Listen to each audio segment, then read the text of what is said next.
Imagine a universe thriving with life, structures composed of normal matter, only sprinkled with traces of antimatter.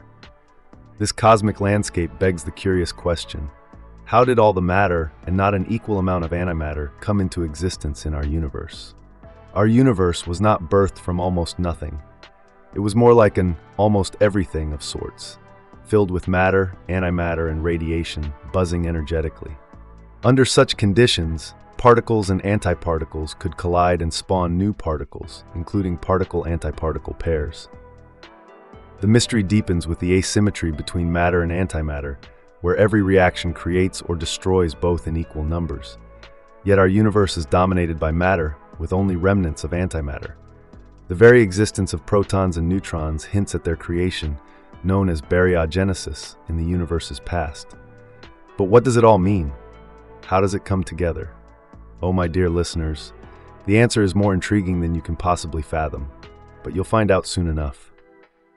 What's up, my amazing and curious folks? I'm Caesar, your trusty guide through the universe's mysteries, and joining me in this cosmic journey is the brilliant and ever insightful Sonia. Together, we'll be delving into the enigmas that make our universe such an intriguing place. So don't forget, hit that subscribe button and ring the bell icon to stay updated with our daily episodes of Curiosity Wonderland. Right, Sonia? Hi, everyone. I hope you're all ready to have your minds blown with some incredible facts and theories. Let's get started.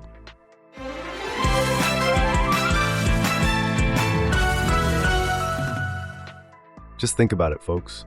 Everywhere we gaze into the cosmos, we find structures of all sorts.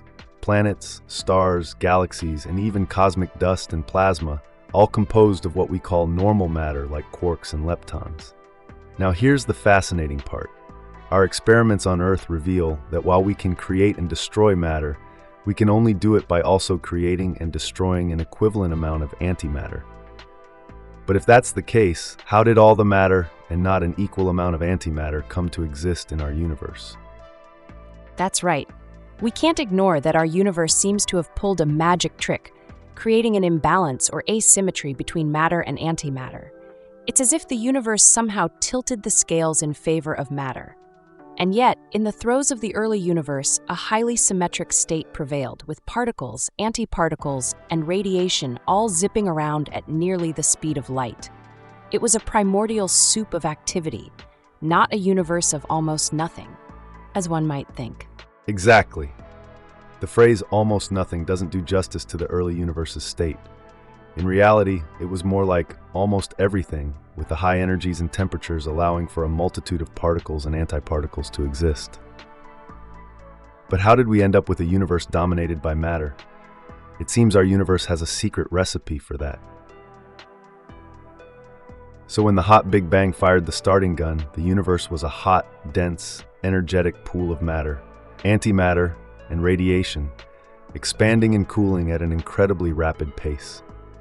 The temperature was higher than anything we've ever achieved with human-made particle colliders. It's estimated to be about 100 billion times hotter than temperatures at the Large Hadron Collider at CERN. That's mind-boggling. So with all that heat and energy, what happened when particles collided or interacted? Great question. When two particles, or quanta, as we physicists like to call them, collided, they could produce new quanta, including pairs of particles and antiparticles. You see, Einstein's famous equation, E equals mc squared, tells us that if you have enough available energy, you can create any quantum particle or antiparticle, regardless of its mass. Can you give us an example to illustrate that? Absolutely. Consider the experiments at CERN's Large Hadron Collider. Particle tracks from high-energy collisions show the creation of many new particles. But remember, the energies achieved at the Large Hadron Collider are nearly 1 trillion times lower than the energy present at the start of the hot Big Bang. So you can only imagine the plethora of particles and antiparticles that could have been created in the early universe. But our understanding of the universe is still incomplete, isn't it? Right. Despite our advances, the standard model doesn't account for everything we observe in the universe. Things like dark matter, dark energy, the tiny but non-zero masses of neutrinos, and the dominance of matter over antimatter are all questions that remain to be answered. Theoretical physics is constantly developing novel ideas, like grand unified theories, supersymmetry, and extra dimensions, in a bid to solve these puzzles. Perhaps the key to unraveling these mysteries lies in understanding the high-energy conditions of the early universe. We have strong reasons to believe that the universe at the start of the hot Big Bang was born with equal amounts of particles and antiparticles. However, there was a matter-antimatter asymmetry even before the formation of protons and neutrons, which happened just microseconds after the Big Bang. As the universe expanded and cooled, the unstable particles and antiparticles started decaying, and matter-antimatter pairs began to annihilate. You mean they just disappeared? Exactly, they annihilated each other. Photons, or quanta of light, could no longer collide at high enough energies to create new particles. Antiprotons collided with protons, and antineutrons with neutrons, annihilating them. Yet, after all these cosmic battles, there was more matter left than antimatter. So that's the cosmic puzzle, right? Why did matter come out on top? Yes, it's a profound mystery. Even with Einstein's E equals mc squared, we should only be able to create matter particles by creating an equal number of antimatter particles. Once the universe cooled and the excess matter and antimatter particles annihilated, we should have been left with virtually nothing. Instead, we find a universe where matter dominates over antimatter. And what about the light in the universe? Ah, the light. When particles and antiparticles like protons and antiprotons, neutrons and antineutrons, or electrons and positrons annihilate, they usually end up producing photons, or quanta of light. The cosmic microwave background that we see today is made up of photons left over from the Big Bang. For every cubic centimeter of space, there are 411 of them. That's a lot of light. Indeed, and if we examine the ratio of baryons, which are protons and neutrons, to photons, we find that there's one baryon for every approximately 1.6 billion photons in the universe. The universe is neutral because there's an electron for every proton, but there's no counterbalancing amount of antimatter for all the matter we have. And this is what makes the entire scenario so fascinating. The intrigue continues. Beryllium, an element created in the early stages of the hot Big Bang, was unstable, leaving the universe with only the first 3 elements before the formation of stars. The ratios of these elements allow us to quantify the degree of the matter-antimatter asymmetry. There were about 1 baryon for every 1.6 billion photons. But how did that happen? How did the universe transition from a state that was symmetric in terms of matter and antimatter to a state that was asymmetric? That is one of the biggest puzzles in physics. Somehow, in that first tiny fraction of a second after the start of the hot Big Bang, an event we don't fully understand created an asymmetry between matter and antimatter. Just a few microseconds later, there was around 1 extra matter particle for every billion that existed. But there must be some conditions for this to occur, right? In 1967, physicist Andrei Sakharov derived 3 conditions that must be met to generate a matter imbalance in the universe. First, out-of-equilibrium conditions need to exist. Second, there must be both C violation and CP violation in your interactions and decays. And finally, interactions that violate baryon number must exist. Can you explain what you mean by the system being out of equilibrium? Sure, a system is in equilibrium when particles can freely collide, interact, and exchange information within timescales that are short compared to the evolution of the system. An example of an equilibrium system is a room where all gas particles come to the same temperature. But if you rapidly change the environment by expanding or contracting the room, your system can go out of equilibrium, just like our expanding universe. It's truly fascinating to unravel the mysteries of our universe, the delicate balance, the intricacies, the cosmic dance of particles and forces. Isn't it mind-blowing to think about how all of this works? I wonder, what do all our listeners think? Are you as captivated by these cosmic curiosities as we are? Don't hesitate to share your thoughts. We're all here, exploring the marvels of the universe together. The expanding and cooling universe we inhabit is quite possibly the ultimate out-of-equilibrium system, fulfilling the first Sakharov condition easily. There are some critical symmetries to consider in physics, such as charge conjugation, known as C-symmetry, and parity, or P-symmetry. The matter particles in your system are replaced by antimatter particles and vice versa in charge conjugation. Your system obeys C symmetry if both systems behave identically. Otherwise, it is C violating. So, our universe doesn't just swap teams and play the same game. The rules change when we switch from matter to antimatter, right? Exactly. And then there's parity, which involves reflecting your system in a mirror and seeing if it behaves the same or differently. If it behaves the same, it's P symmetric. If it behaves differently, it's P violating. Furthermore, there's CP symmetry, which involves both replacing your matter particles with antimatter particles and considering the mirror reflection behavior of the replaced system. Behavior is identical in a CP symmetric system, and if not, it's CP violating. And it's interesting that all these symmetries are known to be violated in nature, but only by the weak interaction, one of the four fundamental forces, right? Absolutely. The strong nuclear force, the electromagnetic force, and the gravitational force are all completely symmetric. Whether you're dealing with particles or antiparticles, the actual universe or its mirror reflection, or running the clock forward or backward. Only in the weak interactions are these symmetries violated. So it's like all forces play fair except for the weak interaction. It's the rule breaker. Precisely. It's the rule breaker that allows for the fascinating cosmic dance we see in the universe. Now here's a curveball.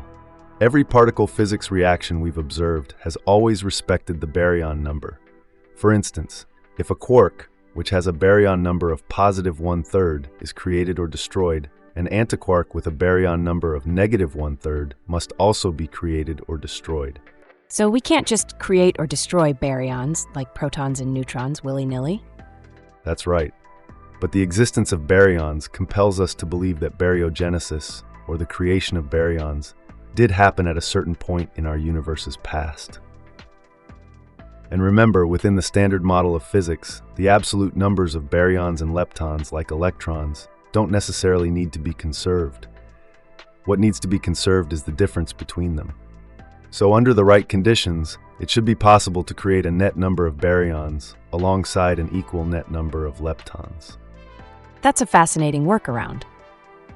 So we've ticked off the first Sakharov condition with an out-of-equilibrium universe.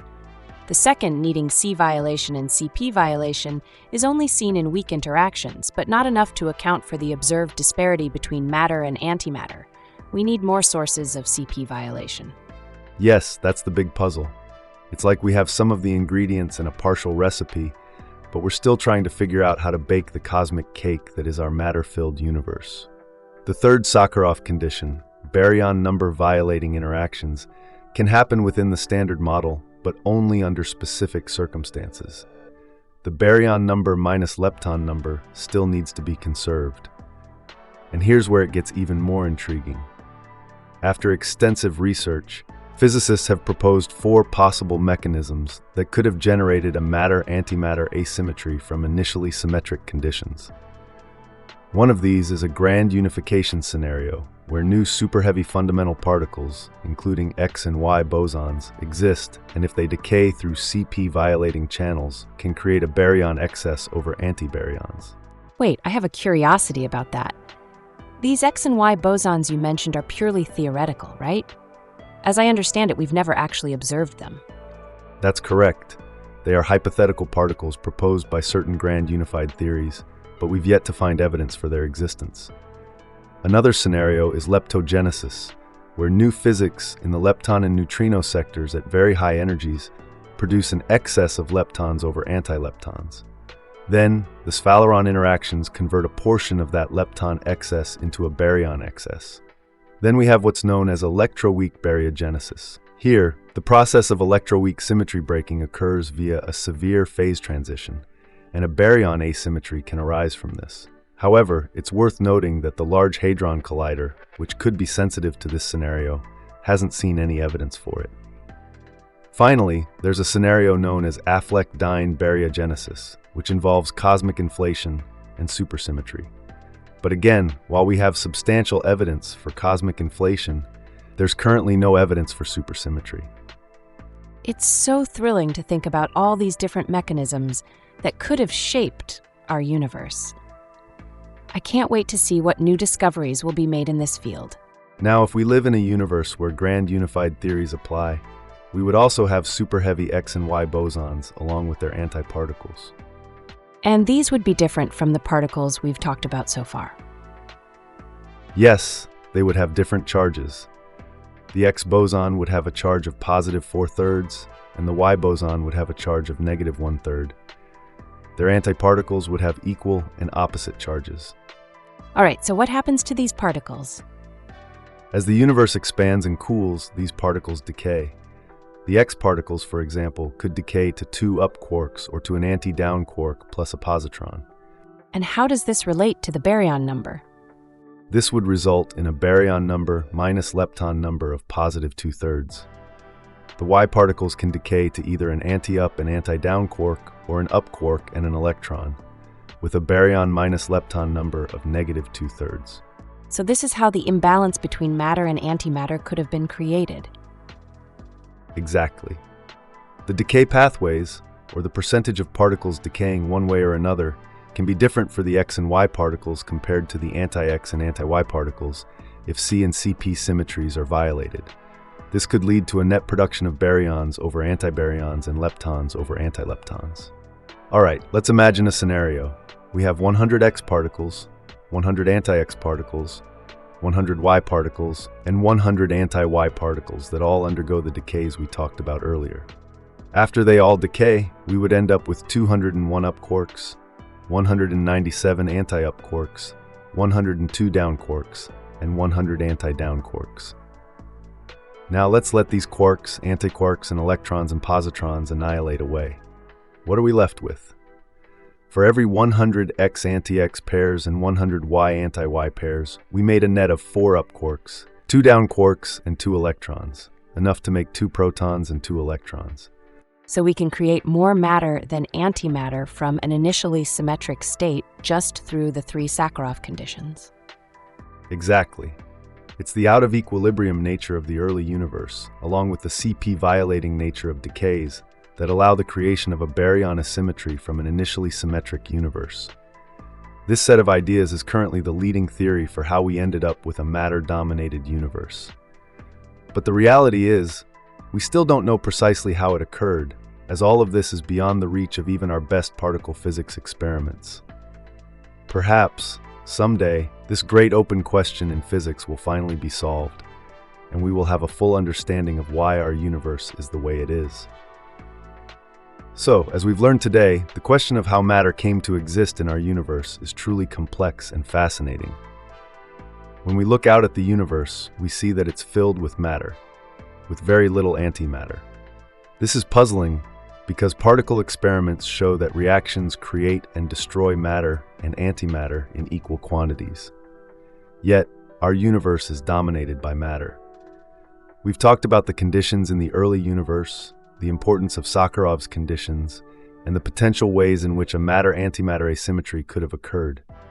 But in spite of all this, the reality is that we still don't know exactly how it happened. This mystery is part of what makes physics such an exciting field. There's always something more to discover, always one more piece of the puzzle to fit into place. And who knows, maybe one day we'll solve this great question and finally understand why our universe is the way it is. Absolutely. What a fascinating journey it has been to delve into this mystery of matter and antimatter. We hope you enjoyed this episode and learned something new. If you did, don't forget to blast that like button and share this episode with your friends, because who knows, you might inspire the next Einstein. And remember, stay curious and keep exploring. We hope to see you again in our next episode of Curiosity Wonderland. Until next time, goodbye, and keep pondering those cosmic mysteries. I stumbled upon this fascinating piece titled Ask Ethan, How Did Matter Come to Exist in Our Universe on the Big Think site. It was published on March 15, 2024, and was penned by Ethan Siegel.